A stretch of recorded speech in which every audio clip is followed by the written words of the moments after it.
In 1943, a steel mill worker's wife in Pittsburgh, Pennsylvania named Dorothy kept 2 notebooks on her kitchen shelf. Her husband earned $31 a week at Carnegie Steel. $14 went to rent. $4 went to the war bond envelope nailed above the stove. What was left, $13, fed 4 children through 2 winters of rationing.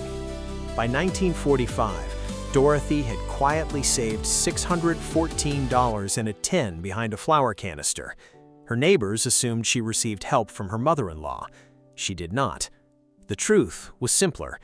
Dorothy tracked every cent, not in her head, in the notebooks, one for spending, one for what she called the plan. She managed money not with a budget, but with a system built from wartime necessity and Depression-era memory. They did not look wealthy. They were not wealthy, but they were never once hungry. These women did not look like they were building anything. They looked like they were surviving. Neighbors saw worn house dresses and meatless Tuesday suppers. They saw women stretching a chicken across 4 meals. What they did not see was the arithmetic, the deliberate, unsentimental arithmetic running quietly behind every decision. These women were operating a system. It had no name. It had no book. It worked. We threw every one of those habits away the moment the supermarkets opened. We called it modern. We called it progress. The women who fed 5 children on $13 a week called it Tuesday. The average American household today carries $6,200 in credit card debt, according to the Federal Reserve's 2024 data. In 1944, the concept of consumer debt for groceries did not exist in working-class homes, not because those families had more money, because they had a different relationship with the money they had. What they knew, we were never taught.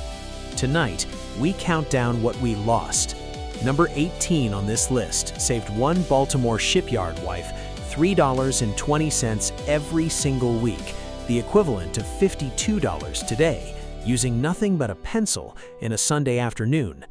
Number 11 was practiced in every naval-based town in America until the Office of Price Administration spent 3 years trying to regulate it out of existence. It survived anyway. And number 1, the habit more home front wives practice than any other was never written in any government pamphlet. It was passed mouth to ear, kitchen to kitchen across every wartime city in this country. Hit subscribe. Let us count down the 20 wartime money habits that built more household security than any paycheck ever could. A munitions worker's wife in Dayton, Ohio named Frances kept a use first shelf in her icebox in 1943. Every item closest to spoiling sat at the front. Nothing moved to the back until the front was empty. Her weekly food waste? Nearly zero. The USDA's Victory Garden Bulletin 1943 estimated that the average American family wasted 18% of its food by volume before wartime rationing forced discipline. Frances wasted less than 3%. At OPA-controlled prices, butter at 47 cents a pound, eggs at 53 cents a dozen, that 15% difference saved her $2.10 a week. Over 52 weeks, $109.20. The icebox told her what she had. The shelf told her what to use first. A Navy man's wife in Charleston, South Carolina named Vera dried her orange and lemon peels on the windowsill in 1944.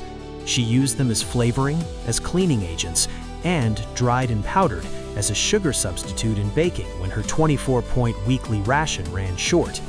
The War Production Board's 1944 data showed citrus waste in American homes dropped 61% between 1942 and 1944, not because of education, because of necessity.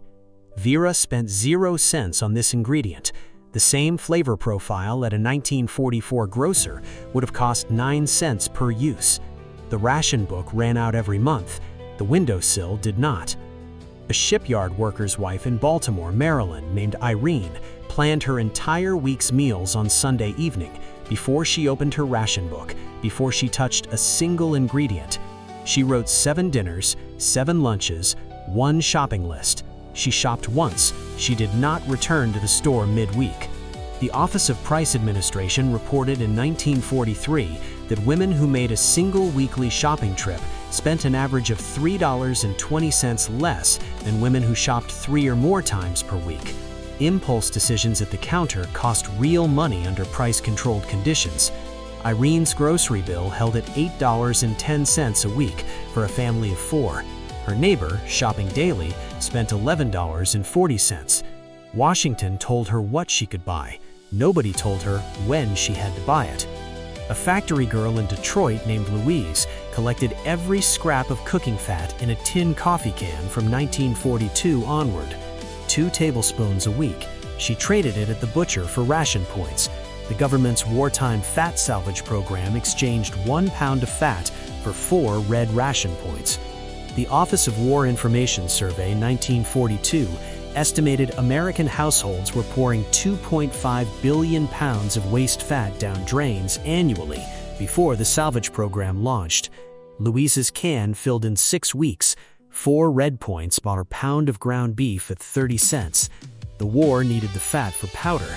She kept the points for her table.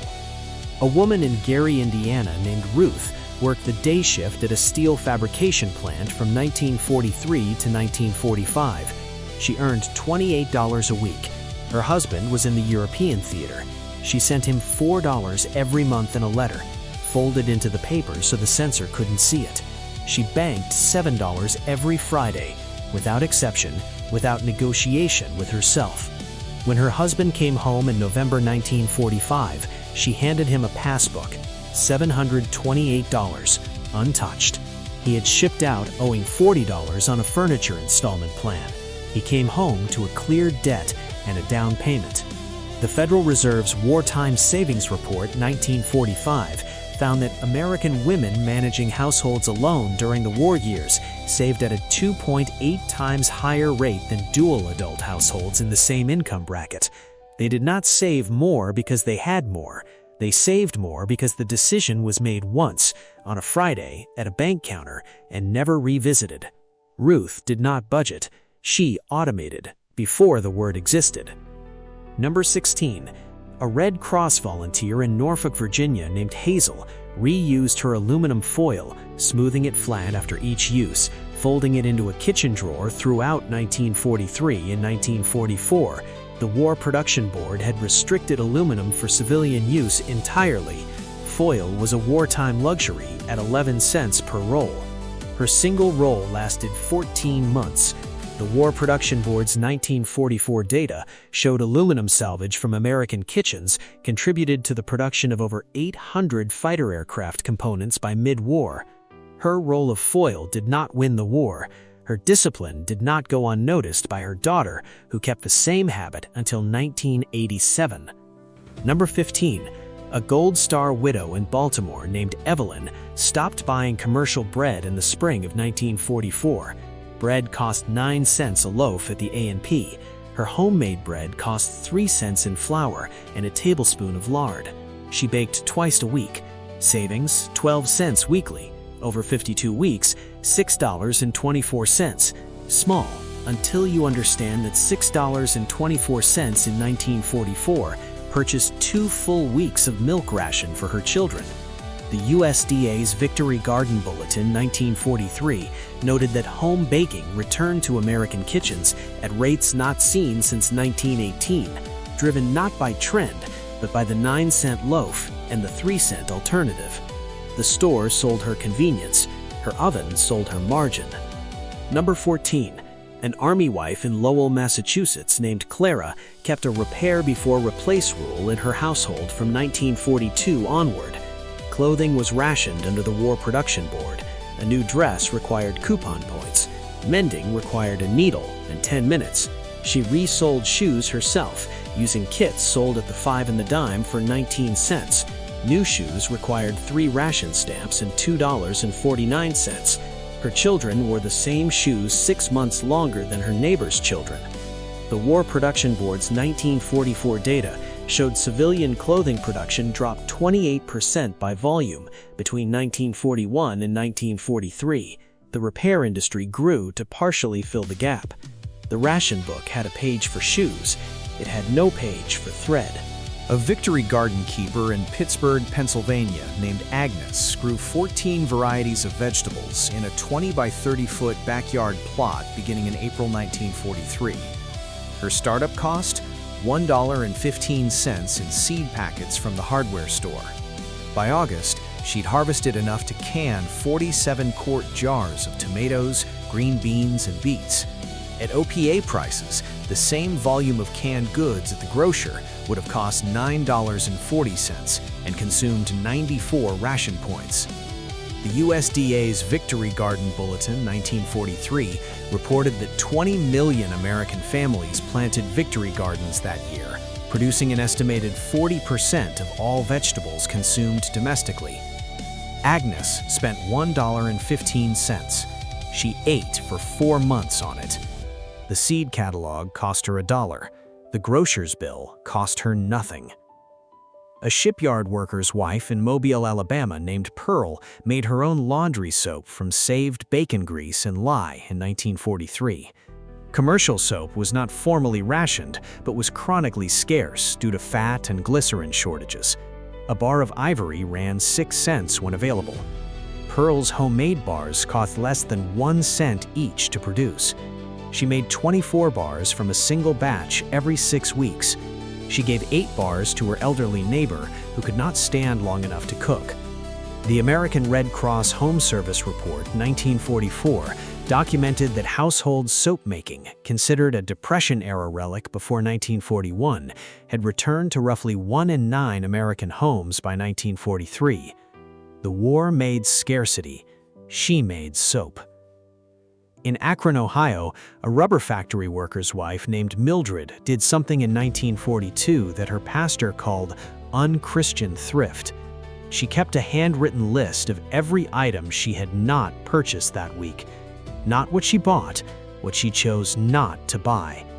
Every Friday she totaled the column. She called it her ghost money. In the first year, the ghost money column totaled $141. She put 80 of it directly into war bonds at $18.75 each. She put $61 into a mason jar in the cellar. By 1945, the mason jar held $183. The bonds had matured to $260 face value. The Office of War Information Survey 1942 found that households that tracked avoided spending, not just actual spending, reduced discretionary purchases by an average of 22% compared to households that tracked spending alone. Mildred did not deprive herself. She made her restraint visible. She gave her discipline a number. The pastor came around. He asked her to teach the women's group.